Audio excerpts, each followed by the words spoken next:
മുസ്ലിം ലീഗിന് പിന്നാലെ വി.ഡി. സതീശന് പിന്തുണയുമായി സമസ്ത. കെ.സി. വേണുഗോപാൽ മുഖ്യമന്ത്രിയായാൽ കോൺഗ്രസിന്റെ വിജയത്തിളക്കം കെടുമെന്നും സിപിഎമ്മിന്റെ ഹിന്ദു ക്രിസ്ത്യൻ പ്രീണനം പൊളിച്ചത് വി.ഡി. സതീശനാണെന്നുമാണ് സമസ്ത നേതാവ് നാസർ ഫൈസി കൂടത്തായിയുടെ ഫേസ്ബുക്ക് പോസ്റ്റ്. അതേസമയം ആര് മുഖ്യമന്ത്രിയായാലും അംഗീകരിക്കുമെന്നാണ് ലീഗിന്റെ നിലവിലത്തെ സമീപനം. എം.എൽ.എമാർക്ക് കെ.സിയോടുള്ള കടപ്പാട് ഉപയോഗപ്പെടുത്തി ഹൈക്കമാൻഡ് തീരുമാനം സൃഷ്ടിച്ച് കെ.സി. വേണുഗോപാൽ കേരളത്തിന്റെ മുഖ്യമന്ത്രിയായാൽ അത് കോൺഗ്രസിന്റെ വിജയത്തിന്റെ തിളക്കം കെടുത്തുമെന്നാണ് സമസ്ത നേതാവ് നാസർ ഫൈസി കൂടത്തായുടെ ഫേസ്ബുക്ക് പോസ്റ്റ്. സിപിഎം SDP അവിശുദ്ധ കൂട്ടുകെട്ടിനെ കണ്ടെത്തി പുറത്തു കൊണ്ടുവരികയും സിപിഎമ്മിന്റെ ഹിന്ദു ക്രിസ്ത്യൻ പ്രീണനം പൊളിക്കുകയും ചെയ്തത് വി.ഡി. ആണെന്നും ഫേസ്ബുക്കിലൂടെ ചൂണ്ടിക്കാട്ടുന്നു.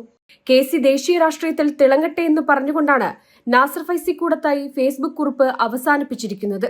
എന്നാൽ കെ.സി. അനുകൂലികൾ പോസ്റ്റിനെതിരെ ശക്തമായ വിമർശനമുന്നയിച്ച് രംഗത്ത് വന്നിരുന്നു. അതേസമയം വി.ഡി. സതീശന് പിന്തുണയുമായി എത്തിയ മുസ്ലിം ലീഗ് നിലപാട് മയപ്പെടുത്തിയിരുന്നു.